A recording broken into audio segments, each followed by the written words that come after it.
কে বেশি মুডি, শাকিব খান না দেবদা? সম্পর্ক হারাতে খুব ভাবে। একটা জায়গায় পৌঁছানো যতটা কঠিন, সেই জায়গাটাকে ধরে রাখা তার থেকে অনেক বেশি কঠিন। শুরুটা তার ছোট পর্দা দিয়ে হলেও বড় পর্দায় তিনি একের পর এক ছক্কা হাঁকাচ্ছেন। মাঝে তাকে নানান চরিত্র দেখা গেলেও 8 থেকে 80-র মনে তিনি এখনো কিশোরী। এবার নিশ্চয়ই আর বলে দিতে হবে না যে কার সঙ্গে আমরা রয়েছি এবং কার কথা বলছি। ওয়েলকাম ইধিকা, এই সময় অনলাইনে তোমায় স্বাগত। Thank you. কেমন আছো? খুব ভালো আছি, তুমি কেমন আছো? আমি চলছে, ভালো আছি। আর তুমি আসার পর আরো ভালো হয়ে গেছে। শুভ বিজয়া ভাই। শুভ বিজয়া। পুজো কেমন কাটলো? পুজো তো খুব ভালো কেটেছে। আরো বেশি এক্সাইটমেন্ট ছিল কারণ যেহেতু এবছর আমার প্রথম পুজো রিলিজ হলো, তো আমি খুবই এক্সাইটমেন্ট, খুবই হ্যাপিনেস সবটা নিয়ে একসাথে কাটিয়েছি। একদম। পুজোর সময় ছবি রিলিজ হলে পুজোর বেড়ানোর যে আনন্দটা, সেটা কি মাটি হয়? আমি অ্যাকচুয়ালি পুজোতে বেড়াই, মানে বাইরে খুব কম বেরোনো হয় আমার। বেশিরভাগটাই হয় যে বন্ধুদের সঙ্গে বা ফ্যামিলির সঙ্গে বাড়িতে বা কোথাও। এখন তো কি দুর্গাপুজোর সময় কোনো রেস্টুরেন্টও ফাঁকা পাওয়া যায় না, কোথাও গিয়ে বসে বেশিক্ষণ সময় পাওয়া যায় না, কারণ তারপরে টেবিল বুক থাকে, তাদেরকে তাড়াতাড়ি টেবিল ছেড়ে দিতে পারে, তো এরকম অনেক প্রবলেম থাকে। তো সেই জন্য বেশিরভাগ সময়টা হয় যে এমন কোনো রিলেটিভের বাড়িতে, যার বাড়ি পুজো হয় সেখানে কাটানো, বা নিজের বাড়িতে বসে সবার সঙ্গে কাটানো। তো বেশিরভাগটা সেরকম ভাবেই কাটে। কেটেওছে এবছরও সেম ভাবেই কেটেছে। আচ্ছা।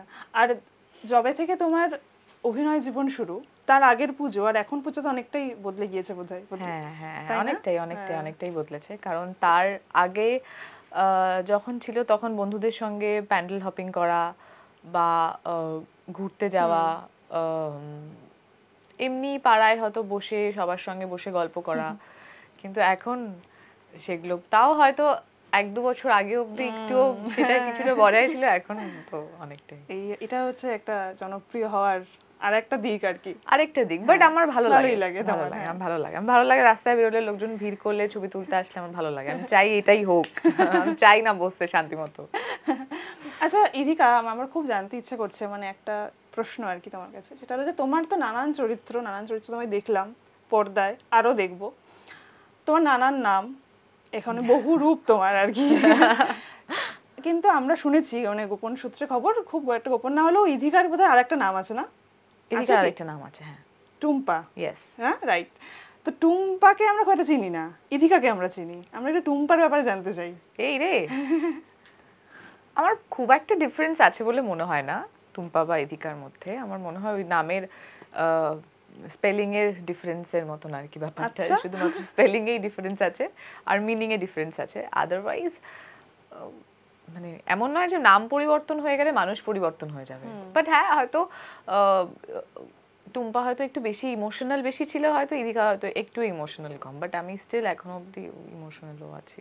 এই যে নামকরণ, নতুন একটা নামকরণ তো এর হিস্ট্রি তো আছে, এর আগে বহু জনের হয়েছে এরকম। তোমার ক্ষেত্রে তোমার গল্পটা কি? আমার ক্ষেত্রে না, আমার এই নামটা সামহাও আমার, টুম্পা কিন্তু খুব মিষ্টি নাম, জানো তো? Thank you.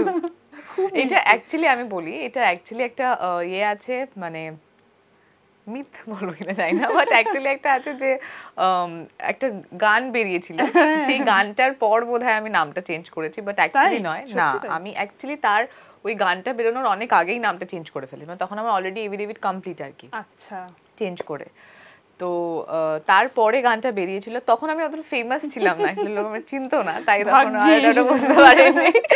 বাট তার অনেক আগে আমি চেঞ্জ করে ফেলেছিলাম। বাট এটা চেঞ্জ করার পেছনে খুব বড় রিজন না হলেও আমার খুব অল অফ আ সাডেন আর কি মনে হলো যে এটা চেঞ্জ করি, একটা অন্য স্ক্রিন নেম রাখি, যেটা কারণ আমার সামহাও আমার ফিল হচ্ছিল যে আমার নামটা ঠিক মিলছে না আমার সাথে, এরকম একটা ব্যাপার আর কি। তো জাস্ট আ থট। অভিনয় করবে ভেবেই নামটা বদলানো, তাই তো? অভিনয় আসার পরে নামটা বদলানো, মানে আমি আগে ক্যারিয়ার শুরু করেছি, তারপরে নামটা, কারণ তার আগে আমি জানতাম না যে প্রসেস কি থাকে, আদৌ করা যায় কিনা, ওরকম একটা নাম চেঞ্জ করা মানে একটা বড় ব্যাপার আর কি। তার অনেকগুলো কিভাবে চেঞ্জ করব সব থাকে, তো সেগুলো তখন জানতাম না। আস্তে আস্তে একটু জেনে নিয়ে তারপরে ডিসিশন, এত বড় একটা ডিসিশন নেওয়াটাও একটা বড় ব্যাপার। তো তারপর যাই হোক মানিয়ে গুছিয়ে নিয়ে, আগে তো বাবা মাকে এটাতে কনভিন্স করা একটা বড় ব্যাপার ছিল যে আমি ইন্ডাস্ট্রিতে আসছি বা আমি অভিনয় করতে চাইছি। তো ওইটা কনভিন্স করে নিয়ে তারপর একটা বড় আরেকটা হ্যামার যে নাম চেঞ্জ করতে চাইছি সেটা তো একটু পরে আরেকটা, নিতে চাইছিলাম। ইধিকা নামটা কে দিয়েছেন? ইধিকা নামটা খুবই মিষ্টি এবং আমি শুনেছি যে পার্বতীর আরেক নাম নাম ইধিকা। ইধিকা, হ্যাঁ, হ্যাঁ। তো এটা যথেষ্ট একটা মিনিংফুল নাম। আমি অ্যাকচুয়ালি এই নামটা আমার দেওয়া আমার নিজেরই, কিন্তু আচ্ছা। আমি মনে করি নামটা আমার পাওয়া। পাওয়া কেন আমি এক্সপ্লেন করি, কারণ আমি যখন প্রথম নামকরণ করেছিলাম তখন অন্য একটা নাম ছিল, আর সেই নামটার মিনিং ছিল আর্থ, আচ্ছা, পৃথিবী। হুম, তো ওইটা IDIKA ছিল। ওকে ওকে। তো ওই নামটা তখন দিয়ে দিলাম। আমি ফোন করে আমার লয়ারকে বলেও দিয়েছিলাম ওই নামটা। তারপরে অল অফ আ সাডেন বসে আমার কিছু একটা মনে হলো, নামটা না ঠিক সাউন্ড করছে না, ভাল লাগছে না শুনতে, একটা কিছু একটা ইনপুট করতে হবে, না তো বাদ দিতে হবে। কারণ লয়ারকে ফোন করে বলতে পারবো না আবার ভেবে নিয়েছে অন্য একটা নাম, উনি বলবেন এত কনফিউজ তুমি এখন করো না। তাহলে একটা কিছু লেটার যদি এদিক ওদিক হয় তাহলে অ্যাটলিস্ট ওনাকে এটা বলতে পারবো যে ও সরি সরি সরি আমি লেটারটা মিস করে গেছি।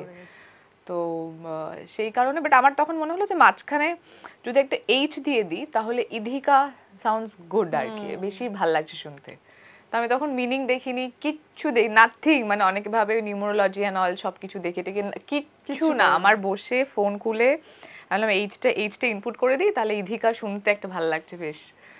তারপরে ইধিকা দিয়ে দিই, উনি সমস্ত কাজবাজ হয়তো শুরু করে ফেলেছেন কিনা ততক্ষণ আমি জানি না। তারপরে আমার রাত্রিবেলা হঠাৎ ঘুমিয়ে মানে শুয়ে মনে হলো যে আমি তো নামের মিনিংটাই দেখলাম না, যে ওটার মানে কি। তার আগে তো আর্থ ছিল, এবার একটা এইচ এর জন্য তো মিনিং চেঞ্জ হয়ে যেতে পারে। তো তারপরে যখন আবার এবার অ্যাজ ইউজুয়াল সবকিছু উত্তর যেহেতু গুগল, তাই গুগল করলাম। তো তখন গুগলে দেখলাম আচ্ছা ইধিকা নামের মানে হচ্ছে পার্বতী, আর আমি ছোটবেলা থেকে দুর্গার খুব ওয়ার্শিপ করি, তো আই বিলিভ কি নামটা আমার পাওয়া। কোনো একটা পাওয়ার তো তোমায় দিয়ে করিয়ে নিয়েছেন। হ্যাঁ নিশ্চয়ই। ইধিকা তো অভিনেত্রী হয়েছেন, কিন্তু ইধিকার কিন্তু মানে আকাশ ছোঁয়ার একটা স্বপ্ন ছিল না, পাইলট হতে চেয়েছিল না? ছোটবেলা থেকে হলাম না, সেটা অন্য কারণ ছিল, কিন্তু বাট তারপরে খুবই দুঃখ পেয়েছিলাম যে পাইলট হতে পারলাম না। আমার যেহেতু ছোটবেলা থেকে স্বপ্ন দেখেছি পাইলট হব, বাট ঠিক আছে এখন যেটাই হতে পেরেছি তাতে খুশি। পাইলটের একটা চরিত্রে আমি অভিনয় করে নেব। না, এই যে সাফল্যের আকাশ, তার তো কাছাকাছি কতটা পৌঁছাতে পারলে নিজের কি মনে হয়? না, এখনো অনেকটা বাকি আছে পথ, অনেক অনেক অনেকটা বাকি আছে, এখন সবে শুরু। আমার মনে হয় এখনো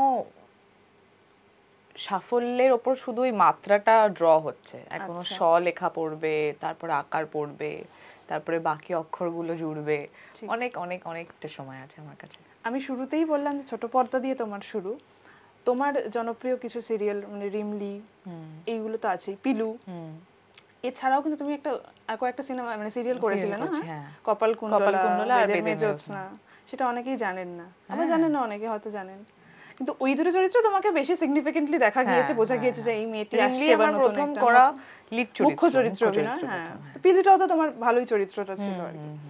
তো এই যে এখন ইধিকার জীবনটা তো অনেকটা বদলে গিয়েছে, মানে কাজটা অনেকটা বদলে গিয়েছে আর কি। এখন যদি পেছন ফিরে এত অনুরাগীদের ভালোবাসা, এত লাইমলাইট, এত মিডিয়ার নজরদারি, এই সবের মাঝে ওই ওই ওই পিছনের মানে পুরোনো দিনগুলোকে দেখলে কেমন লাগে? প্রথম শট দেওয়া, প্রথম সিনেমায় মানে সিরিয়ালের সেটে আসা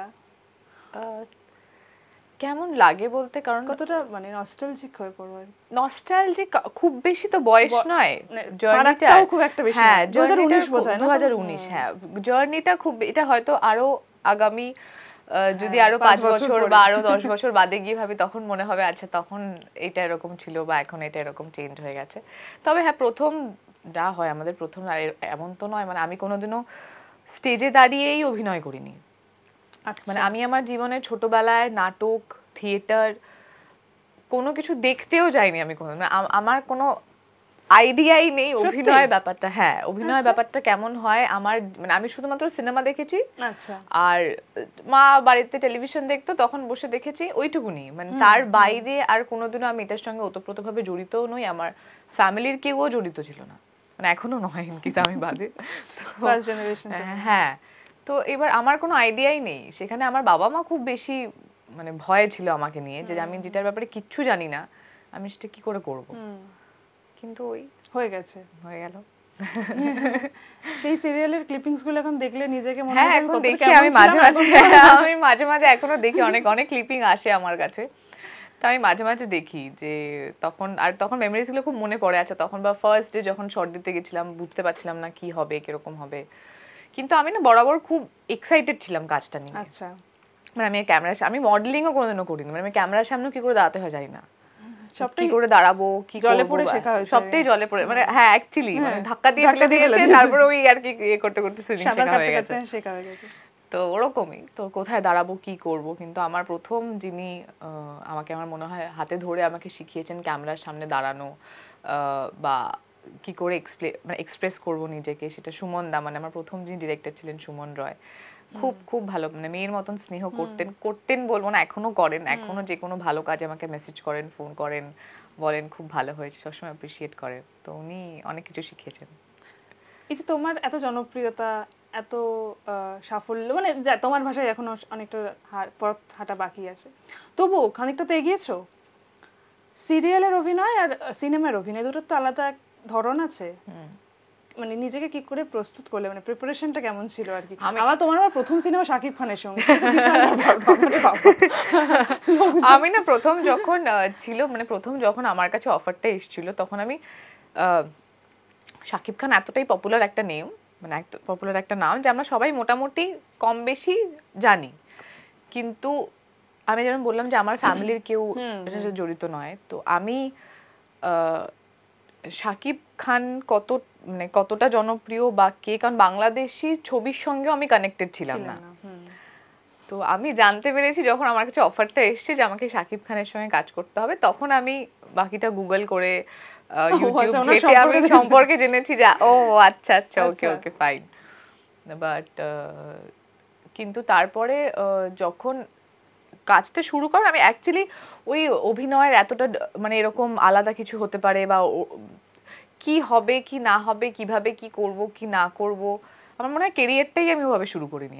অভিনয় ক্যারিয়ারটাই আমি এত কিছু ভেবে পরিকল্পনা করে প্ল্যান করে যে আমি এখনো করি, আমি স্ক্রিপ্ট পাওয়ার পর খুব যে ভাবি বসে, আমি খুব মানে স্পন্টেনিয়াসলি করতে ভালোবাসি। আচ্ছা, আমার মনে হয় যেটা আমার মাথায় বা একটা, আমরা তো মানে যখন কোনো স্ক্রিপ্ট পাই তখন আমার মনে হয় যে আমরা অনেক বেশি ওই মানে আমি অনেক বেশি ওই চরিত্রটা হয়ে ওঠার চেষ্টা করি যেটা লেখা আছে আর কি, রাদার দ্যান মানে ওই ব্যাপারগুলো অত কিছু নিজেকে, আমার মনে হয় আমি নিজেকে খুব একটা বেশি চাপ দিই না যে এরকম ওরকম, আমি just go with the flow আর কি, ব্যাপারটা সেটাই ভালো আর কি। এই যে ইধিকার এত ব্যস্ততা, এত পরপর কাজ, টাচুড যাদের এরকম থাকে, শত্রু বাড়লো ইন্ডাস্ট্রিতে? বন্ধুও খুঁজে পাচ্ছি না, না না জোকস অ্যাপার্ট, কিন্তু আমি এখনো অব্দি শত্রুতা সেভাবে ফিল করিনি, মানে আমি জানি না, আমাকে কেউ অন্তত ফিল করায়নি। আমি এখনো অব্দি যে কজন মানুষের সঙ্গে আমার আলাপ হয়েছে বা আমি যাদের সঙ্গে কথা বলেছি, তারা সবাই আমাকে খুবই অ্যাপ্রিসিয়েট করেছেন, ভালোবেসেছেন এবং খুবই সাপোর্ট করেন। তো আমি এখনো অব্দি ফিল করতে পারিনি। বন্ধু সবাই মোটামুটি শুভাকাঙ্ক্ষী। এই যে অনেকেই বলেন যে ও তো অনেক তাড়াতাড়ি বেশি অনেক উঁচুতে পৌঁছে গেছে, লোকজন আসলে সাফল্যটা দেখে কিন্তু তার পেছনের যে কাহিনী, নেপথ্যের যে লড়াই, সেটা থাকে না। সকলেরই থাকে, তোমার যতই খুব মসৃণ রাস্তা থাক, কিছু না কিছু তো ওঠানামা থাকবেই। তোমার ক্ষেত্রে সেই ওঠানামাটা কতটা ছিল আর কি? ওগুলোকে কোনো ক্যালকুলেশন করতে বসিনি অ্যাকচুয়ালি, কারণ যখনই ভালো কিছু হবে বা বড় কিছু হবে তখনই কিছু না কিছু একটা মানে পরিশ্রমটা, যে কোনো ভালো কিছুর পেছনে অ্যাকচুয়ালি পরিশ্রমটা খুব দরকার। তো আমি ওগুলোকে মানে যাই আপস অ্যান্ড ডাউনস আসুক বা যাই বাধা আসুক বা যেটাই আসুক না কেন, আমি মনে করেছি এটাকে এই শক্ত জায়গাটাকে আমাকে পেরোতে হবে এবং একটা ভালোর দিকে এগিয়ে যেতে হবে। তো কখনোই ক্যালকুলেটিভলি ভেবে যে এতটা পেলাম আর এতটা হারালাম, এতটা ভাবই না কিছু, গো উইথ দ্য ফ্লো, মানে যেরকম আসছে এতটা ভাবে। হ্যাঁ মানে আমি যখনই কোনো অপরচুনিটি পেয়েছি আমি অপরচুনিটিকে রেসপেক্ট করেছি, তার পিছনে নিজের 200% এফোর্ট দিয়েছি যাতে আমি সেখানে ভালো পারফর্ম করতে পারি, তারপর বাকিটা তো দর্শক এবং ভগবান। একদমই তাই। কিছুদিন আগে তোমার রঘু ডাকাতের একটা স্পেশাল স্ক্রিনিং এর একটা ক্লিপিংস আমি দেখছিলাম, মাকে নিয়ে এসেছিলে। তোমার গর্বে, মানে তোমার এই এত ভালোবাসা লোকজনকে, সেটা দেখে মায়ের চোখ মুখটা মানে জল জল করছিল। মা কতটা খুশি? মা তো ভীষণই খুশি। আমি প্রথম বোধহয় মাকে আমি দেখলাম। হ্যাঁ, হ্যাঁ, মা এর আগে আড়ালেই থাকেন আর হ্যাঁ, মায়েরা। খুবই মানে ভীষণ ভাবেই আড়ালে থাকতে উনি ভালোবাসেন। আমি যার জন্য সেদিন অত লোকজন ছিল, অত লোকজন মাকে ডেকেওছে, মাকে আমিও ডেকেছি যে এসো ছবি তোলো। মা বাড়ি থেকে আমাকে বকেছে লিটারেলি যে আমাকে এভাবে নিয়ে যাবি না, তুই আলাদা ঢুকবি, আমি আলাদা ঢুকবো। ম্যাচিং করে পরে এসেছিল। আমি এখন তুমি বাঁচতে পারবে না, তোমাকে সবাই চিনে নিয়েছে। মুখে চিনে গেছে। হ্যাঁ, তো খাদানের সময় মা এসেছিলেন, কিন্তু মা তখন ওই আগে আমাকে তুই চলে যা তারপরে আমি যাচ্ছি। তো মা জীবনেও তাই হয়, সন্তানকে এগিয়ে দেন মায়েরা। হ্যাঁ, একদমই মা ওরকমই একটা লাইফের মতনই, যে ওইখানেও তুই এগিয়ে যা, আমি তারপরে যাচ্ছি, আস্তে আস্তে যাচ্ছি, কোনো অসুবিধা নেই। কিন্তু হ্যাঁ, মা খুবই খুশি ছিল। খাদানের সময় আমার মনে আছে যে মা এইবারও ফার্স্ট ডে দেখতে গেছে রঘু ডাকাতের সময়। প্রত্যেকবারই যান, মানে দুটো ছবির ক্ষেত্রে গেছেন আর কি, আর ফিউচারও যাবে।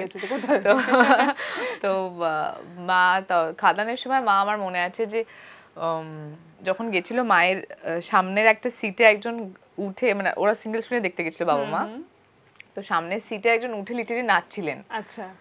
তো মা ওটা দেখে এতটা ইমোশনাল হয়ে গেছে, মা আমাকে ওই তখন ফোন করে কি বলেছে আমি বুঝতে পারিনি, কিন্তু বাড়িতে এসে যখন আমি কথা বললাম তুমি তখন ফোন করলে, কি বললে আমি বুঝলাম না। তো তখন আমাকে মা বলছে যে আমি এতটা ইমোশনাল হয়ে গেছিলাম তখন দেখে, যে এরকম মানে এর আগেও আমি দেখেছি আমাদের জেনারেশনের সময় যখন আমরা সিনেমা দেখতে যেতাম, যে নাচানাচি করছে সবাই, হুল্লোড়, তখন তো পয়সা ছুটতো, তো নাচানাচি করছে সবাই, হুল্লোড় করছে, পয়সা ছুটছে, তখন আমি খুব আনন্দ পেতাম। আর সামনের সিটে কেউ উঠে গেলে তাকে বলতাম এই বসো, দেখতে পাচ্ছি না, এই বসো। কিন্তু এইবারও আমি গেছি, লোকজন হুল্লোড় করছে, মজা করছে, দেখছে স্ক্রিনের দিকে তাকিয়ে, বাট বড় ওই পর্দাটাতে আমি আমার মেয়েকে দেখতে পাচ্ছি। তো আমি একবারের জন্য এই লোকটাকে বলিনি যে তুমি বসো, আমার ইচ্ছে করছিল আমি বলি তুমি আরো 3 জনকে তুলে দাও নাচার জন্য। তো মা খুবই খুশি ছিল। একদমই তাই। তুমি তো দুই বাংলাতেই কাজ করেছো, মানে কাজ করছো আর কি। ওয়ার্ক কালচার দিক থেকে মানে কোনটা কিরকম আর কি? খুব একটা আলাদা কিছু আলাদা নয়, শুধু দুটো ডিফারেন্স আছে আমার মনে হয়। একটা হচ্ছে আমাদের ব্রেক টাইমে আমাদের একটু ফাস্ট কাজ হয়। আচ্ছা। আর বাংলাদেশে মানে আমাদের তুলনায় একটু স্লোলি কাজ হয় আর কি, একটু ধরে কাজ হয়। মানে ওখানে টাইমের ওরকমই থাকে। আর আমাদের যেটা হয়, আমাদের লাঞ্চ ব্রেকের থেকে বাংলাদেশের লাঞ্চ ব্রেকের টাইম বেশি থাকে। ও মাই গড, এটা তো সবচেয়ে ভালো জিনিস। লাঞ্চ ব্রেকের টাইম বেশি ওখানে থাকে, সো এইটা একটা বড় চেঞ্জ আর কি। আচ্ছা, চেঞ্জ তো তোমার জীবনেও এসেছে, কেরিয়ারটা একটু অন্য খাতে বইছে, আরো অন্য ভাবে বইবেও। ব্যক্তিধিকার কতটা বদলে গিয়েছে এত কিছু দেখে? একটু বাড়েনি অহংকার? একটু না। এবার বাকিটা হয়তো আমার আশেপাশে যারা আছে তারা বলতে পারবে আমাকে বেশি, কিন্তু আমি কোনোদিনও ফিল করিনি, বা আমার আশেপাশের বন্ধুরা বা আমার ফ্যামিলির যারা আছে তারাও কোনোদিনও আমাকে, কারণ আমি না, আমার বাবা মা এবং আমার কিছু বন্ধু আছে, তাদেরকে আমি বলেই, মানে সবসময় যখনই আমাদের মধ্যে কোনো কথাবার্তা হয় আমি তখনই বলি যে যদি কখনো তোমরা এটা ফিল করো যে আমার মধ্যে এমন কিছু পরিবর্তন, প্রত্যেকের, মানে change is the only constant thing. তো আমাদের সবার লাইফে কিছু না কিছু লাইফস্টাইলের জন্য পরিবর্তন আসে, নিজেদের পার্সোনালিটিরও পরিবর্তন আসে। কিন্তু আমি সবসময় ওদের সাথে ডিসকাশন করি এবং বলি যে কোনোদিনও যদি এরকম পরিবর্তন দেখো যেটা তোমাদের মনে হচ্ছে হওয়া ঠিক নয়, কারণ সব পরিবর্তন ভালো নয়, যেটা ঠিক নয় আমাকে ওখানেই বলে দিও, ওখানেই থেমে যাব আমি, ওখানেই আমি থেমে যাব। আমি হয়তো বুঝে চেষ্টা করব যে যেই পরিবর্তনটা হচ্ছে সেটাকে ছেড়ে দিয়ে ভালো পরিবর্তনটা করার। তো সেই জন্য মনে হয় এটা আমার সারাউন্ডিংসে যারা আমার আশেপাশে আছে তাদের বেশি ক্রেডিট, এটা যাতে আমি যেটা আছি সেটাই থাকতে পারি। একদম। আচ্ছা, মানে এটা তোমার ক্ষেত্রে তুমি কখনো ভেবে দেখেছো কিনা আমি জানি না, যে অভিনেতা অভিনেত্রীদের তার অভিনীত চরিত্রের নামে তারা জনপ্রিয় হন। তোমার ক্ষেত্রে কিন্তু খানিকটা একটু পথটা অন্যদিকে গেছে, কারণ তুমি একটা গানের নামে জনপ্রিয় হয়েছো, কিশোরী। হ্যাঁ, এই যে বিষয়টা উলট পুরাণ, এটা কিভাবে দেখো? মানে যেখানেই যাচ্ছ, যাই করছো, যাই চরিত্র অভিনয় করছো, কিশোরীর কথাটা কিন্তু ভুলতে পারছেই না। আমি চাইও না কেউ ভুলুক, কেনই বা ভুলবে? আমি তো সবসময় বলি যে আমার এটা ফিল হয় যে আমাদের বাঙালি বাড়িতে স্পেশালি হয় যে আমাদের না, আমরা আমাদের ভাই, আমিও দেখেছি বা আমার বাবা মাও করেছেন আর কি, যে আমরা বাড়ির মেয়েকে বা বাড়ির ছেলেকে অনেকগুলো নাম দিই। কেউ বাবাই, সোনাই, মনাই, মনা, বিভিন্ন নাম থাকে, একটা ভালো নাম থাকে, বাকি সব ডাক নাম থাকে। তো আমার কাছে সেরকমই যে আমরা মানে আমি যদি এটা ধরে নিই যে অডিয়েন্স আমাকে নিজের বাড়ির মেয়ের মতন ভেবেছে, তার জন্যই এত আপন করেছে, তো তাহলে তারা তাদের বাড়ির মেয়েকে একটা নাম দিয়েছে, দিতেই পারে। আমি চাইও তার আমার নামে, আমি খুবই খুশি, আমি চাইও আমার ইদিকা ভালো নাম কিশোরী ডাক নাম হয়ে যায়। কিন্তু অভিনেতা অভিনেত্রীদের ক্ষেত্রে নিজের চরিত্রকে মানে এক একটি চরিত্রকে ছাপিয়ে যাওয়াটাই তো তাদের কাজ। তো এই যে ধরো তুমি একটাতেই যদি সীমাবদ্ধ থেকে যাও, সেটাও তো আবার তোমার অভিনয়ের মানে না না, কেন, এখন একটা নাম হয়েছে, এরপরে যখন আবার হবে তখন আরো ডিফারেন্ট নাম হবে। বাংলাদেশে যেমন তোমার প্রিয়তমা বলে ডাকে, হ্যাঁ। তো সেখানে আমি বাংলাদেশ থেকে অনেক কমেন্টস এখন পাই যেখানে নিতু লেখা থাকে। আচ্ছা, হ্যাঁ, চরিত্রের নাম।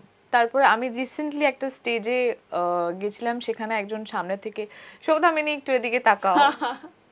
হ্যাঁ, বাংলাদেশ আর এই ভারতের মানে দুই বাংলার দর্শক, তাদের প্রতিক্রিয়া কতটা আলাদা? একই রকম? ভালোবাসার তো কোনো ডিফারেন্সিয়েট হয়, ভালোবাসা মানে তাদের রিঅ্যাকশন, ভালোবাসে, তাদের তোমাকে নিয়ে পাগলামি, সেইটা কতটা না সবটাই একই। এবার বিভিন্ন লোক বিভিন্ন ভাবে ভালোবাসা এক্সপ্রেস করে, কেউ চিৎকার করে, কেউ সামনে এলে নার্ভাস হয়ে যায়, কি বলবে বুঝতে পারে না, কেউ সেলফি চেয়ে করে, কেউ ফুল দিয়ে করে, বাট আলটিমেটলি দিনের শেষে গিয়ে সবাই ভালোবাসাটাই প্রকাশ করে। তো এটা আমি জাস্ট ওদের ভালোবাসাকে সম্মান করি এবং আমিও ওদেরকে খুব ভালোবাসি। আচ্ছা, তোমার অভিনয় দেখে সমালোচকেরা, অনুরাগীরাও যারা একটু নিন্দুক, তারাও বলেছেন যে তুমি খুব পরিণত অভিনয় করো পর্দায়। চরিত্র তো পরিণত অভিনয় করছোই, কিন্তু ইথিকা কি কতটা পরিণত? না না, ইথিকার তো পরিণত হতে অনেক সময় লাগবে, আমি তো এখনো শিখছি, মানে এখন তো আমি লার্নিং প্রসেসে আছি। আর আমি একটা কথা শিখেছি যেটা আমার মাথায় অলওয়েজ কাজ করে, যে every day is a learning process. প্রত্যেক দিন মানুষ কিছু না কিছু শেখে। তো আমি যখন প্রত্যেকটা কাজ করি, সেই প্রত্যেকটা কাজে প্রত্যেকটা চরিত্র এবং আমার কো অ্যাক্টার্স যারা আমার আশেপাশে আমার সঙ্গে কাজ করে, তাদেরকে দেখেও আমি অনেক কিছু শিখি। তখন পরিণত তো অনেক বড় ব্যাপার। এই যে সিদ্ধান্ত নেওয়া, এখন তো নানা রকম কিছু ভাবতে হচ্ছে, মাথায় রাখতে হচ্ছে, সেইটার মাথাটা মানে ভাবনা চিন্তার বিষয়টাতে তুমি কতটা এগিয়ে আছো আর কি নিজের? সবই চলছে। আমি অ্যাকচুয়ালি এত আমার মনে হয়, আমি যত ছোটবেলায় আমার বাবা বলতেন আমাকে যে কোনো কিছুকে যখন মানে সমস্যাকে যদি খুব বেশি ইম্পর্টেন্স দিয়ে ফেলি তাহলে সমস্যাটা আরো বেড়ে যায়। তো সমস্যাকে সবসময় ক্যাজুয়ালি নিতে হয়। তো আমি এটাকে সমস্যা বলছি না, কিন্তু আমি যদি এই ভাবনা চিন্তাগুলোকে খুব বেশি ভারী ভাবনা, এগুলো আমার কাজের মধ্যে পড়ে, মানে স্ক্রিপ্ট নিয়ে ভাবা, এরপরে কি করব সেটা নিয়ে ভাবা, কিভাবে করব সেটা নিয়ে ভাবা, বা আমি এরকম যদি থেকে থাকে যে আমি কি ধরনের ছবি করতে চাইছি সেটা নিয়ে, এগুলো তো আমার কাজের মধ্যে পড়ে। তো আমি ওইটা অতটা ওই ভারী ভারকাম করে ভাবি না আর কি, যে আচ্ছা আমি তার মানে এটা ভাবছি। যে কোনো কারোরই মানে একটা তো সময় থাকে যখন খুব ভালো সময় থাকে, আবার সকলের জীবনেই একটা অন্যরকম সময়ও আসে, যে সব হয়তো যে যে আসনে সে ছিল হয়তো তার আসনটা খানিকটা টলমল হয়, এটা হয়ই সকলের ক্ষেত্রেই। মানে সাফল্য ধরে রাখাটা খুব জরুরি। মানে আমি কিছুদিন আগেই দেবদার একটা ইন্টারভিউ করতে গিয়েছিলাম, দেবদা নিজেই বললেন যে আমার তারকা হওয়াটা যতটা সহজ, স্টারডামটা ধরে রাখাটা ঠিক ততটাই কঠিন। তোমার ক্ষেত্রে মানে তুমি কি বলবে বিষয়টা নিয়ে? তোমার এই কথাটা না আমাকে দেবদা প্রথম দিন বলেছিল, মানে আমি যেদিন প্রথম সেটে আমাদের দেখা হয় তখন আমরা কথোপকথন করছিলাম, তখন আমাকে দেবদা এটা বলেছিল যে একটা জায়গায় পৌঁছানো যতটা কঠিন, সেই জায়গাটাকে ধরে রাখা তার থেকে অনেক বেশি কঠিন। Just true, absolutely true. কারণ কি হয়, মানুষের একটা এক্সপেকটেশন বেড়ে যায়। কারণ আমি যখন কিছু ছিলাম না তখন মানুষের কতটা এক্সপেকটেশন ছিল কি ছিল না আমি জানি না, মানে তাদের এক্সপেকটেশন হয়তো ছিলও না আমার উপরে, কিন্তু একটা জায়গায় চলে আসার পরে মানুষের এক্সপেকটেশন অনেক বেড়ে যায় যে আমি এবার ওর থেকে যেটা পাবো সেটা বেটার পাবো বা বেস্ট পাবো। ঠিক।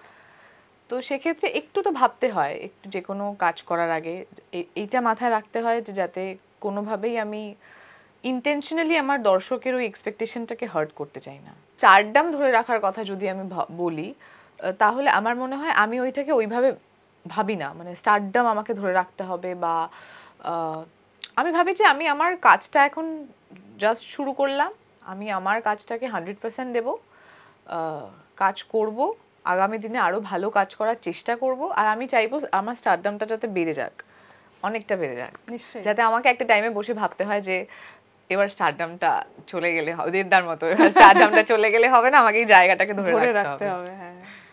এই যে তুমি একটু আগে এক্সপেকটেশনের কথা বললে, প্রত্যাশা তো থাকেই, মানে জীবনের প্রতিও আমাদের প্রত্যাশা থাকে। তুমি এই প্রত্যাশার চাপটা কি করে সামলাও? মানে আদৌ প্রত্যাশা আছে কোনো বিষয়ে? হ্যাঁ, অনেক প্রত্যাশা। আমি লাইফের থেকে অনেক কিছু চাই, মানে আমার নিজের ওপরে নিজের এক্সপেকটেশন অনেক বেশি আছে। মানে দর্শকেরা কিন্তু তোমার উপর এক্সপেকটেশন আছে, সেই চাপটা কিন্তু বড় চাপ। সেটা একটা বড় চাপ। কেন? হ্যাঁ, এটা একটা চাপ হ্যাঁ, ঠিকই, হ্যাঁ, কারণ ওই ওই যে বললাম এর আগেই যে আমি চাই না কোনোভাবেই ইন্টেনশনালি তাদেরকে হার্ট করতে। তো আমি চেষ্টা করি যে যে কোনো কাজই করি বা যাই ডিসিশন নিই সেটাতে যেন ওদের এক্সপেকটেশনটা ফুলফিল কতটা করার চেষ্টা করি আমি, কিন্তু অ্যাটলিস্ট ফুলফিলও যদি না করতে পারি ধারে কাছে যেন যেতে মানে ওরা যেন হার্ট না হয় যে এতটা এক্সপেক্ট করে ফেললাম আর তারপরে কিছুই হলো না। তো এটা একটু তো চাপ, বাট ওই আর কি, মানে আমি খুশি যে দর্শক আমার উপরে এক্সপেকটেশন রাখে, ভরসা রেখেছে। এটা তো মানে এটা তোমার আমি সদ্য শুরু করেছো কাজ ক্যারিয়ার। হ্যাঁ, অ্যাকচুয়ালি খুশি। এই অনেকেই বলেন যে তুমি যখন সিরিয়াল করতে তখন তোমাকে যেরকম দেখতে ছিল অনেকটা, এখন তো মানে খানিকটা বড় হয়েছে দেখতে, খানিকটা বড় তো হয়েছে, বয়সের ও, সঙ্গে আচ্ছা। সঙ্গে তো মুখের আদলও খানিকটা বদলায়। তুমি কি মানে কিছু নিজেকে বদলানোর জন্য কিছু করেছো? সার্জারি কিচ্ছু না? না না না, নাথিং নাথিং নাথিং। না, মানে আমি ছোট কখনো ছিলে ভাবিও নি। স্বাভাবিকভাবেই তখন। হ্যাঁ, আমি কখনো ভাবিও নি সার্জারি টার্জারির কথা, কারণ এখন তো আরোই ভাবি না, কারণ না, কারণ আমি একটা কথা বিশ্বাস করি, মানে আমাকে যেরকম আমাকে কেমন দেখতে হবে সেটা আমার হাতে নেই। তোমার খুব মিষ্টি দেখতে গো। Thank you. কিন্তু এটা ভগবানের ক্রেডিট আর আমার বাবা মায়ের ক্রেডিট, যে যেরকম ভাবেই যাই আমাকে দেখতে বা আমি যেরকমই। কিন্তু আমি আগেও কোনোদিনও আমার ইচ্ছে ছিল না যে আমি নিজের মধ্যে কোনো চেঞ্জ, আমাকে অনেকে অনেক কিছু বলেছে, জ লাইন চেঞ্জ করার কথা, নাক চেঞ্জ করার কথা অনেকে বলেছে, কিন্তু আমি কোনোদিনই খুব একটা সেগুলোতে কান দিইনি বা আমার কোনোদিনও করার ইচ্ছে ছিল না। আর এখন তো আরোই নেই, কারণ আমার মনে, আমি জানি আমি যেরকম, আমি মানে মানুষ আমাকে ভালোবাসলে সেভাবেই বাসুক, আর এভাবেই আমি থাকতে চেয়েছি। তো এখন তো দর্শক অলরেডি ভালোবেসে ফেলেছে, তো আমি এখন জানি যে এইভাবে থাকলেই আমাকে ভালোবাসবে, তাই আমি আরোই চেঞ্জ করবো না এখন। তোমার আমি প্রিপারেশনটা কি, এই যে প্রতিটা একের পর এক অফার আসছে সেইগুলোতে কাজ করা, নিজেকে নিয়ে তো অনেক মানে ইয়ে থাকে, তো কাজ থাকে, নিজেকে নিয়ে প্রস্তুতি থাকে সেই চরিত্রের জন্য অ্যাপ্রোপ্রিয়েট হয়ে ওঠার। আর নায়িকাদের তো একটা আলাদা লাইফস্টাইল থাকে, সেটার জন্য তো সার্জারি করানোর দরকার নেই। নায়িকাদের তো আলাদা লাইফস্টাইল থাকে, সেটা তুমি কি কি মেইনটেইন করো? এমনি মেইনটেইন বলতে সকাল থেকে খাওয়া তোমার দাওয়া রুটিনটা কি? হয় না, আমি যেরকম যোগা করি। আচ্ছা, জিমে যাও না? জিমে যাই, কিন্তু খুব কম, কারণ আমি একদম ওই জিম ডাম্বেল ওগুলো আমার একদম ভালো লাগে না। লোহা লক্কর টানায় তুমি বিশ্বাস? না না না, আমি অত লোহা লক্কর টক্কর ভালোবাসি না।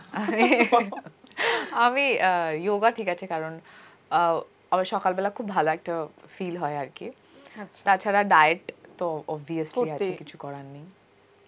আর হ্যাঁ, সামটাইমস কিছু কিছু সময় যখন খুব বেশি কনসিয়াসলি মনে হয় যে না এবার এটার জন্য একটু এই প্রিপারেশনটা দরকার, তখন একটু একটু জিম করি। আমার জিম ট্রেনার দেখলে বলবে কোনোদিনই করো না, বাট না, অনেস্টলি তখন করতে হয় আর কি। যেরকম রঘু ডাকাতের আগেও আমাকে আর একটু ওয়েট লুজ করতে হতো, বা যেহেতু ওখানে যেরকম কস্টিউম ছিল সেখানে ফিট হওয়ার জন্য, বা যেহেতু ওয়ারিয়ার ছিল বা যা হয় সারাদিন, মানে ওই ওয়ারিয়ারের একটা আলাদা চেহারা থাকে, তো ওইটা একটু একটু ওই ফিটনেসটা আনার জন্য বলে তখন করতে হয়েছে। তোমায় তো প্রচুর লোকজন মিষ্টি দেখতে, সুন্দর দেখতে, খুব তোমার প্রশংসা করে এই সৌন্দর্যের, কিন্তু কতজন চোখের সৌন্দর্যের প্রশংসা করে এটা একটু, মানে চোখের প্রেমে কে কে পড়লো আর কি?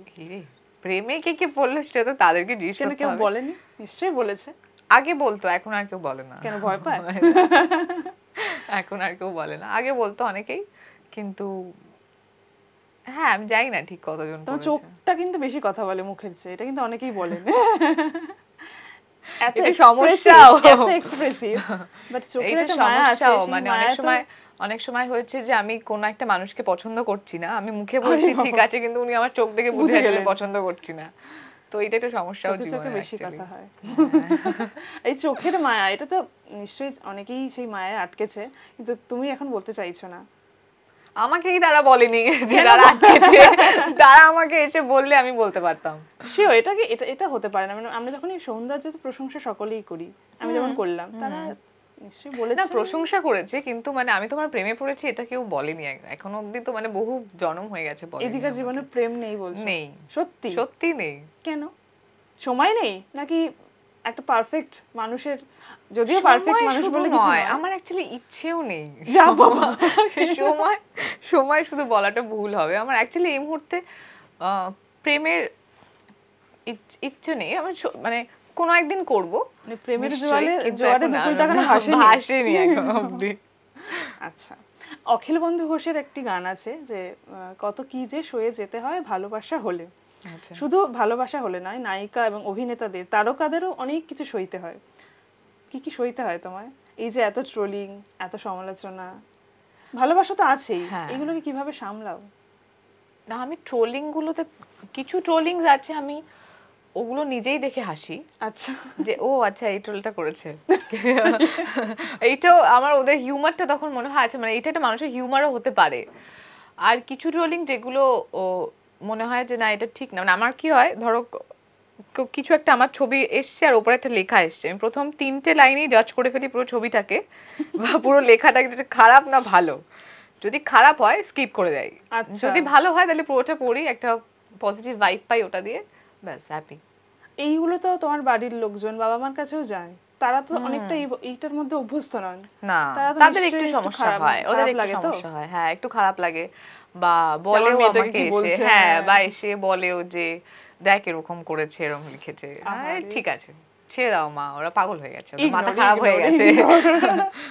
আচ্ছা, আমরা তো গল্প তো অনেকক্ষণ করলাম, এবার একটু র্যাপিড ফায়ার মানে কোয়েশ্চেন যাই, খুব মজার হবে, মানে শুরুটা খুব সুন্দর করে হলো, শেষটা একটু সুন্দর করে হোক। এত ভয় পাওয়ার কিছু নেই, জাস্ট ছোট ছোট জিনিস। র্যাপিড ফায়ারে বড় অদ্ভুত অদ্ভুত প্রশ্ন থাকে, স্বাভাবিক, সেটাই তো সব সময় তোমার সিলেবাসের মধ্যে প্রশ্ন, একটা কোশ্চেন আমার সিলেবাসের মধ্যে ছিল না। আচ্ছা ঠিক আছে, শুরু করি। সবচেয়ে কি নিয়ে ভয় পায় দীঘা? সেটা কোনো অবজেক্ট হতে পারে, সেটা কোনো পরিস্থিতি হতে পারে, মানুষ হতে পারে। না, আমার মনে হয় আমি সম্পর্ক হারাতে খুব ভয় পাই। তাই?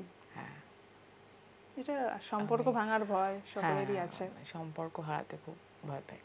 আচ্ছা, ঘুরতে যেতে পছন্দ করো? ভীষণ।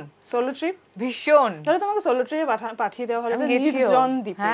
3টে জিনিস সঙ্গে নিয়ে যেতে হবে, মাস্ট। 3টে জিনিস সঙ্গে নিয়ে যেতে হবে?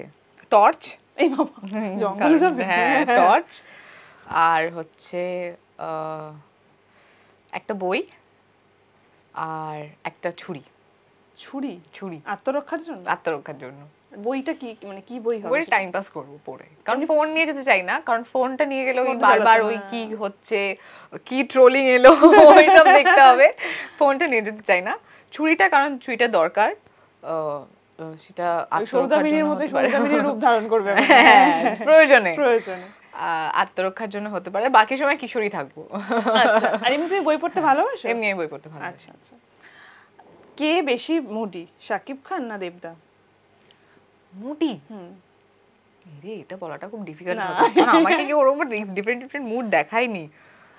আমি সবাই দীর্ঘ সময় ধরে কাজ করেছো, হ্যাঁ কাজ থেকে দেখেছো। মুডি কিছু হবে না বলে দিলে? না না না, কিছু হবে না, ওরা কেউ কিছু বলবে না আমাকে, আমি যাই বলি না কেন। আমরা দুজনেই মুডি, একটু কে একটু বেশি এগিয়ে গেছে? দুজনেই মুডি, মানে বাট দেবদা অনেক বেশি কাজ নিয়ে থাকে আর কি, মানে সারাদিন ফ্লোরে থাকলে খুব বেশি, মানে কোনটা হচ্ছে কোনটা হচ্ছে না, কে কি করছে, কিভাবে করছে, কেন হচ্ছে, কিরকম হচ্ছে, ওইটা নিয়ে খুব বেশি থাকে। আর রাদার শাকিব খানকে আমি দেখেছি শটের পরে চুপ করে বসে থাকে। হ্যাঁ, আসলে প্রযোজনা করতে গেলে একটু আলাদা চাপ। হ্যাঁ, ধরো রাত 3টে বাজে, তোমার ভীষণ মন খারাপ হচ্ছে, এবং সেই মন খারাপের কথাটা কাউকে জানাতে চাও, ফোনটা কাকে করবে? আমার 2টো বান্ধবী আছে, আচ্ছা, এবং একটা বন্ধু আছে। আচ্ছা, ওদেরকে আমার মনে হয় আমি আমার জীবনে যখনই কোনো রকম কোনো প্রয়োজনে চাইবো, বা হ্যাঁ আমার যে কোনো ইয়েতে ওরা আমার পাশে থাকবে। বেশ বেশ। তোমাকে আমার মতো আর কে চায়, এটা কাকে বলতে চাও? আমি মাকে। জানতাম এটাই বলবে। আচ্ছা, কোন পরিস্থিতির কথা ভেবে ভয় লাগে? কোন পরিস্থিতির কথা ভেবে ভয় লাগে? যদি কোনো মানুষ ভালোবাসা বন্ধ করে দেয়, এই জনপ্রিয়তাটা চলে যায়, যদি কোনো এরকম মনে হয় যে তারা আর কালকে থেকে ভালোবাসছে না আমাকে, বা আজকে থেকে ভালোবাসে, তখন আমার মনে হয় এটা ভাবলে একটু ভয় পাই। ভালোবাসবে। কোন জিনিসটা ছাড়া ইধিকা বাড়ি থেকে বেরোয়ই না? ফোন ছাড়া? ফোন ছাড়া? গাড়ি। লাস্ট কবে মেট্রোতে এরকম উঠেছে মনে পড়ছে? না, অনেক আগে, অনেকটাই আগে, হ্যাঁ, অনেক আগে। মিস করো এইগুলোকে, এই রাস্তায় দাঁড়িয়ে ফুচকা খাওয়া, একটু মেট্রো ওঠা, একটু ময়দানে যাওয়া? হয় তো না এগুলো বোধহয়, মিসও করো না? ভালো লাগে এই যে গাড়ি করে চড়তে। আমি বললাম আমি চাই আমি রাস্তায় বেরোলে লোকজন আসুক। আচ্ছা, এই যে লোকের মুগ্ধতাটা এইটা আমি ধরে চাই, রাখতে চাও? হ্যাঁ, এটা আমি চাই। তো আমি চাই না রাস্তায় দাঁড়িয়ে ফুচকা খেতে, ফাইন। আচ্ছা, কাকে এগিয়ে রাখবে, প্রযোজক দেব, সহ অভিনেতা দেব, নাকি সুপারস্টার দেব? ডিরেক্টর দেব।